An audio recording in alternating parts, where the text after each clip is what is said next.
तो योगी 2.0 तैयारी पूरी हो चुकी है शपथ ग्रहण की। 25 मार्च को योगी आदित्यनाथ शपथ लेने जा रहे हैं और योगी के साथ 55 से 60 मंत्रियों का शपथ ग्रहण संभव है। पूरी तैयारी हो चुकी है शपथ ग्रहण की। 2024 को ध्यान में रखकर, जी हां, 2024 को ध्यान में रखकर तमाम मंत्रिमंडल पर फोकस किया जा रहा है। अपना दल एस से भी मंत्री बनाए जाएंगे, निषाद पार्टी के कोटे से भी मंत्री बनेंगे। 24 मार्च मंत्रियों के नाम फाइनल हो जाएंगे। मंत्रिमंडल के लिए दिल्ली में नामों पर चर्चा, नामों पर मंथन लगातार चल रहा है। मंत्रिमंडल के लिए 132 नामों पर चर्चा हुई है।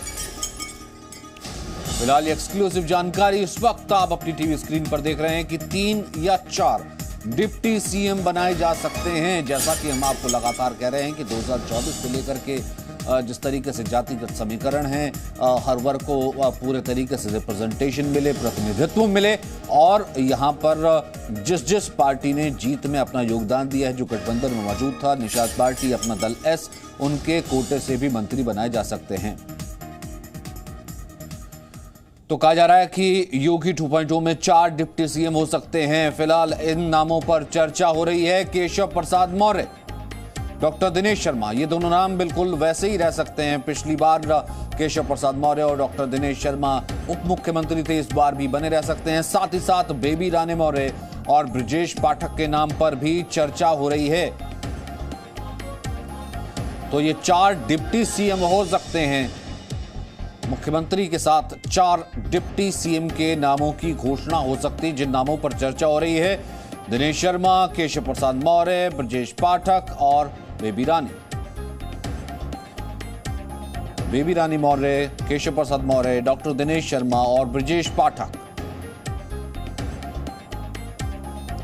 तो ये वो संभावित नाम है। तो अपने आप में एक बड़ा मंत्रिमंडल होगा और इस बड़े मंत्रिमंडल में, क्योंकि उत्तर प्रदेश एक बहुत बड़ा स्टेट है, 403 सीटें, तो ऐसे में लगभग हर स्टेट की, हर जगह की, हर सूबे की जो है रिप्रेजेंटेशन पूरे तरीके से हो। इस कारण से ध्यान दिया जाएगा कि सभी को जो है अकोमोडेट किया जाए इस मंत्रिमंडल में। 55 से 60 मंत्रियों का शपथ ग्रहण हो सकता है। 3 या 4 डिप्टी सीएम बनाए जा सकते हैं, नामों पर चर्चा हो रही है। 3 या 4 डिप्टी सीएम हो सकते हैं, 55 से 60 मंत्री हो सकते हैं जिन्हें बनाया जा सकता है। तो ये वो 4 डिप्टी सीएम हैं जिन नामों पर चर्चा हो रही है। डॉक्टर दिनेश शर्मा, केशव प्रसाद मौर्य, ये बने रह सकते हैं। पिछली बार भी ये दोनों उप मुख्यमंत्री थे। साथ ही साथ ब्रजेश पाठक और बेबी रानी मौर्य। विशाल इस वक्त हमारे साथ मौजूद हैं, साथ ही साथ रवि भी मौजूद हैं। सबसे पहले विशाल, मैं आपका रुख करना चाहता हूं, क्या आपके सोर्सेज कह रहे हैं? फिलहाल ये कहा जा रहा है कि 4 नामों पर चर्चा हो रही है। इसमें बताया जा रहा है बेबी रानी मौर्य के नाम पर भी चर्चा हो रही है, जो कि डिप्टी सीएम के नाम पर, और 4 डिप्टी सीएम हो सकते हैं। और इसके अलावा किन नामों पर चर्चा हो रही है, क्या संभावित मंत्री हो सकते हैं? फिर उसके बाद मैं रवि का रुख करूंगा। सचिन, देखिए, उत्तर प्रदेश में बीजेपी की दूसरी सरकार का गठन होने जा रहा है और उससे पहले 2 दौर की बैठक दिल्ली में हो चुकी है। मुख्यमंत्री योगी आदित्यनाथ खुद दिल्ली पहुंचे थे, गृह मंत्री अमित शाह के साथ तमाम नामों को लेकर चर्चा हुई थी। कोर ग्रुप की बैठक दिल्ली में हुई थी, जिसमें हमें पता चला लगभग 132 नामों पर चर्चा हुई थी, जिसमें से लगभग 55 से 60 नामों को शॉर्टलिस्ट करना है। अब गृह मंत्री अमित शाह 23 मार्च की रात को लखनऊ पहुंच सकते हैं। उसके बाद ये बताया जा रहा है कि उन 55 से 60 नामों को लखनऊ में शॉर्टलिस्ट किया जाएगा। लेकिन जो जानकारी अभी तक मिल रही है उसके मुताबिक 3 से 4 डिप्टी सीएम बनाए जा सकते हैं। केशव प्रसाद मौर्य, जो कि अपना विधानसभा चुनाव भले हार गए थे, लेकिन एक ओबीसी चेहरा उत्तर प्रदेश में बीजेपी के हैं, उनको डिप्टी सीएम दोबारा बनाया जा सकता है। इसके अलावा दिनेश शर्मा या ब्रजेश पाठक, इन 2 नामों में से कोई एक नाम डिप्टी सीएम बन सकता है। अब देखना यह होगा कि इनमें से फैसला किस पर होता है।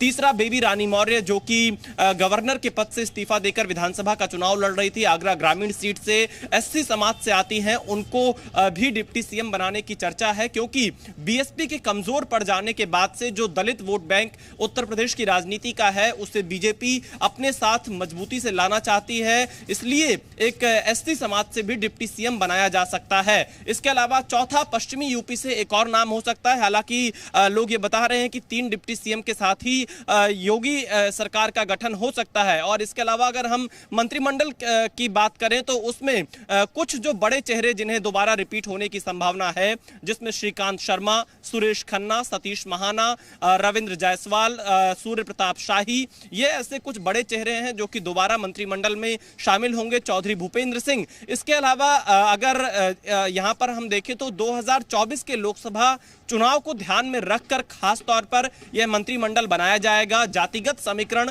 एक बड़ा पहलू आपको इस पूरे मंत्रिमंडल में दिखाई देगा। लेकिन इसके साथ ही साथ जो बीजेपी के नेताओं से जब हम बातचीत करते हैं तो उनका यह कहना है कि 25 साल आगे की भाजपा कैसी दिखे वो भी आपको इस मंत्रिमंडल में दिखाई पड़ेगा। यानी जो संगठन के 2-3 चेहरे हैं, जैसे अगर हम बात करें जेपीएस राठौर या फिर गोविंद शुक्ला, इनमें से भी किसी एक को मंत्रिमंडल में जो संभावित मंत्री हो सकते हैं। अगर यहां पर जैसा कि आपने कहा कि अगर वो मुख्यमंत्री नहीं हो सकता, कम से कम संभावित मंत्री तो जरूर होंगे।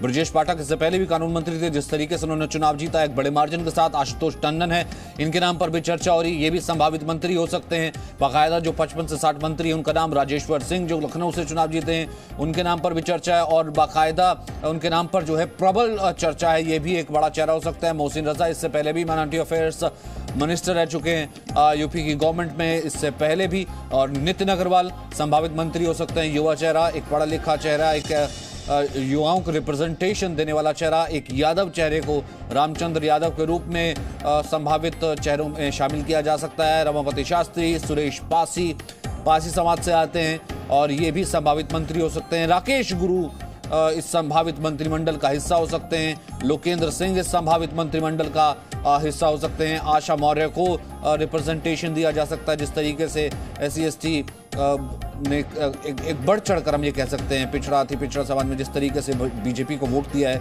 उसको लेकर के लगातार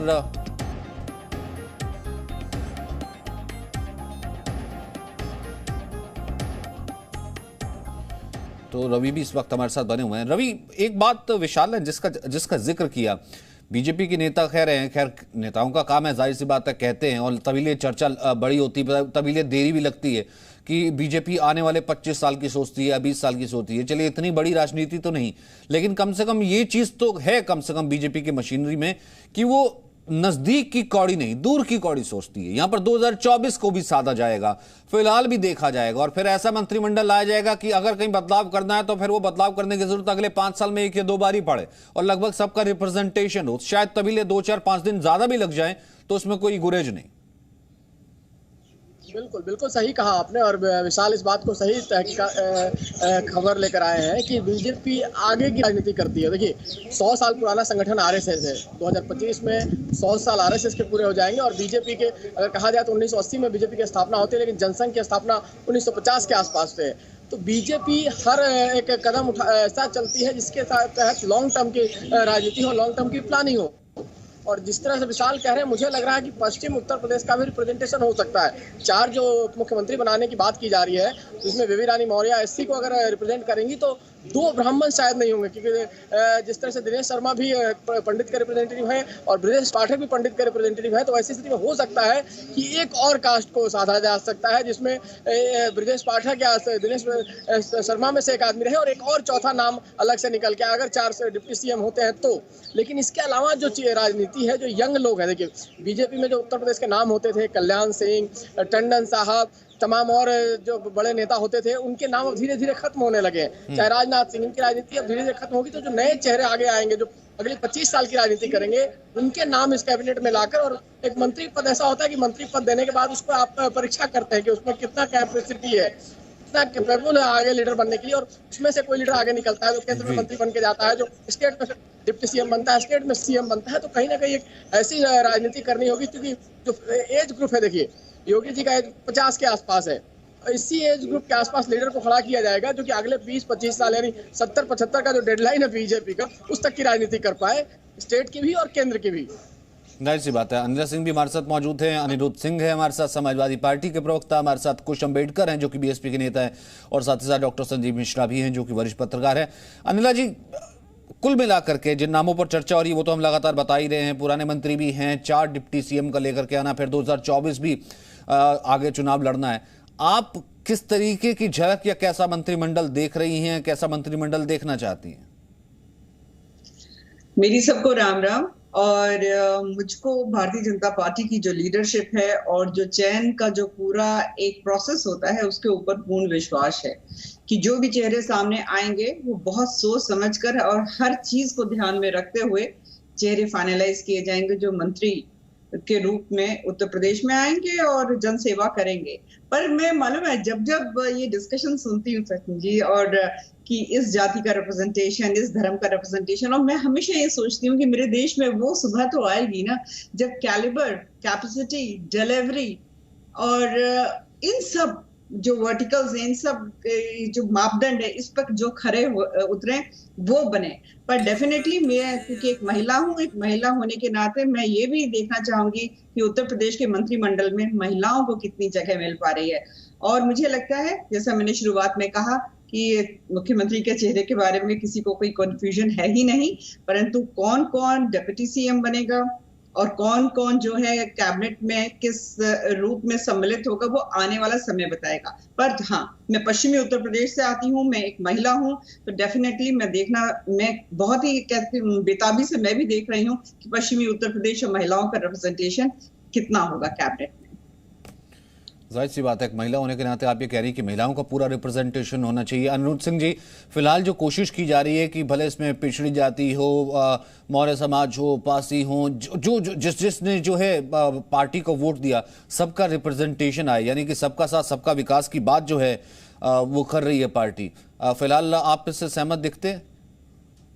भारतीय जनता पार्टी को सबसे पहले मैं आदरणीय योगी आदित्यनाथ जी को बधाई देता हूं, भारतीय जनता पार्टी के नेताओं को बधाई देता हूं कि जनता ने उनको चुना है और बड़ा बहुमत दिया है उत्तर प्रदेश में। और मैं उम्मीद करता हूं कि आने वाले दिनों में जिस तरह पिछले 5 साल काटे हैं उत्तर प्रदेश जनता ने, वो काटने ना पड़े, वो दिन देखने ना पड़े। और रही बात पिछले जो जातीय साधने की, तो भारतीय जनता पार्टी हमेशा जातियों की राजनीति करती आई है और वो भी कभी भी कर रहे हैं और अब आगे भी करेंगे, और करने से उनसे कोई रोक नहीं सकता क्योंकि वो सत्ता में बैठे वो लोग हैं।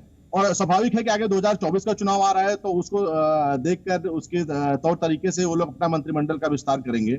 और जैसे मैं अनिला जी को सुन रहा था, हमारी बहन है, और ये लोग इन्होंने अच्छा एक सवाल किया कि महिलाओं को कितनी भारतीय जनता पार्टी भागीदारी देती है। मैं इनकी बात से सहमत हूं और मैं चाहता हूं कि जिस तरह बेटियों की, महिलाओं की बात भारतीय जनता पार्टी करती है, और मैं उम्मीद करता हूं कि कम से कम जो हिस्सेदारी है, जो भागीदारी है महिलाओं को लेकर, इसमें भी तत्परता दिखाएगी बीजेपी गवर्नमेंट, और उसमें भी बड़ी मात्रा में महिलाओं को आगे लाने का काम करेगी। और जातियां जो साधने के साथ रहे हैं, तो जहां तक हम लोगों को सुनने में आ रहा है कि भाई इस मंत्रिमंडल में अभी तक जो तनातनी रस्साकसी चल रही है उसको लेकर कि कौन डिप्टी सीएम 4 बनाने की बात आ रही है, जब योगी जी शायद तैयार नहीं। योगी जी चाहते हैं कि मैं सिर्फ और सिर्फ अकेले एक ही मुख्यमंत्री रहे। इन सब बातों को लेकर देखिए अब 2-4 दिन में शायद फैसला कर लेंगे, इनका इंटरनल मामला है, उसमें हम लोग तो कुछ नहीं कह सकते, मगर हाँ जो रस्साकसी चल रही है उस पर जरूर आप लोग नजर रखे हुए हैं और आगे आने वाले दिनों में देखते हैं क्या होगा। और आशा करते हैं कि उत्तर प्रदेश की सरकार उत्तर प्रदेश के भविष्य के लिए, उत्तर प्रदेश के नौजवानों के लिए, उत्तर प्रदेश के किसानों के लिए जो 5 साल जो दुख दिया है, ऐसा दुख आगे वाले दिनों में देखना पड़े, इसका क्योंकि जो खामियाजा जनता भुगत रही है, ऐसा दोबारा ऐसे कोई दुख पे कोई मोड़ ना लगाता है दोबारा। मतलब ठीक है, चलिए ठीक, अब तो चुनाव खत्म हो चुके हैं, आपने मुबारकबाद भी देगी, लेकिन कोई अपने ही दुख पर जो है, अपने दुखों पर दोबारा मोहर थोड़ा ना लगाता है कि आपने मेरे को दुख दिया और मैं दोबारा दुखों पर मोहर लगा देता हूं। खैर, इस चर्चा से तो कम से कम आगे बढ़ते हैं, क्योंकि अब तो यह मंत्रिमंडल की बात हो रही है। कुश अम्बेडकर, क्यों ऐसा लगता है कि मायावती को अब भी कि उनका जो वोट बैंक वो छिना समाजवादी पार्टी की वजह से, जिस कारण से समाजवादी पार्टी ने बीजेपी को जिताने के लिए अपना एक कैंडिडेट या फिर अपना एक परिवार का साथी बीजेपी में भेज दिया? नहीं, एक तो मैं आपके माध्यम से क्लियर कर देता हूं, मैं बसपा का नेता नहीं हूं, लेकिन फिर भी जिस तरीके का एक स्पेस बना है दलितों के बीच में, उसको भाजपा कोशिश करेगी कि उस स्पेस को भरा जाए। बहन जी या बसपा की जिस तरीके से सक्रिय भूमिका नहीं रहती, वो सक्रिय भूमिका नहीं रही, इस वजह से जो कोर वोटर भी है वो भी कहीं ना कहीं छिटका है और दलितों के बीच एक शून्य का भाव आ गया है। उसको पूरा करने के लिए सारे जातीय समीकरण साधने की कोशिश इस वक्त भारतीय जनता पार्टी कर रही है कि यदि वो जो वोट बैंक है वो छिटका है तो वो छिटक के बीजेपी के पास आए, ना कि वो सपा के पास आए। इसलिए जैसे आपने अभी बताया कि एक डिप्टी सीएम दलित समाज से देने की ये लोग कोशिश कर रहे हैं। संजीव मिश्रा, आपको क्या लगता है कि फिलहाल जो है यहां से तैयारी 2024 का एक कहीं ना कहीं स्वरूप देखने को मिलेगी, या आप इसे कैसे देखेंगे? जिस तरीके से लगभग हर वर्ग को साधने की, हर वर्ग को रिप्रेजेंटेशन देने की कोशिश, जैसी खबरें आ रही हैं, की जा रही है इन चेहरों में। देखिए, आपने देखा जब 2017 का विधानसभा चुनाव हुआ था और उस समय जो मंत्रिमंडल बना था, उस समय केशव प्रसाद मौर्य प्रदेश अध्यक्ष थे और एक पिछड़े वर्ग के नेता थे, एक ब्राह्मण उप मुख्यमंत्री दिया गया और इस तरह से एक एनालिसिस की गई। तो मुझे लग रहा है कि इस बार भी कुछ ऐसा ही होगा। इसमें जो दलित चेहरा है, तो अब हमें बेबी रानी मौर्य को इसलिए हम मजबूती से मानते हैं, सब लोग मान रहे हैं, क्योंकि वो एक प्रदेश के राज्यपाल से वापस बुलाई गई थी। जब सुबह मतगणना वाले दिन थोड़ा गड़बड़ लग रहा था तो भी बड़ा सबको चिंता हो रही थी। और महिला है, महिला और दलित, मायावती के रूप में दलित नेतृत्व, एक महिला नेतृत्व को बड़े मन से स्वीकार कर चुका है। और यहाँ पर देखा जाए तो एक तो ये तय बात है कि कहीं ना कहीं बेबी रानी मौर्य का जबरदस्त पॉजिटिव समायोजन होगा। दूसरा नाम ये कि भाई, अगर पिछली बार प्रदेश अध्यक्ष के रूप में केशव प्रसाद मौर्य ने बड़ी जीत दिलवाई थी तो केशव प्रसाद मौर्य उप मुख्यमंत्री बने थे, तो इस बार स्वतंत्र देव सिंह का क्लेम भी बनता है। क्यों बनता है? दूसरा कारण, स्वतंत्र देव सिंह कुर्मी है, ओबीसी से आते हैं, ओबीसी में नॉन यादव ओबीसी ने इस बार भी पूरे मन से बीजेपी को वोट दिया। एक केशव प्रसाद मौर्य की सीट को माइनस कर दिया और इस तरह की चर्चा भी हो सकता है, लेकिन तभी तो मैंने कहा कि ना, क्योंकि यहाँ से सेंटर की बात भी है, तो सेंटर को लेकर भी हो सकता है कि कोई बात चल रही हो। Presenting B News app available on Google Play and App Store. Download it now.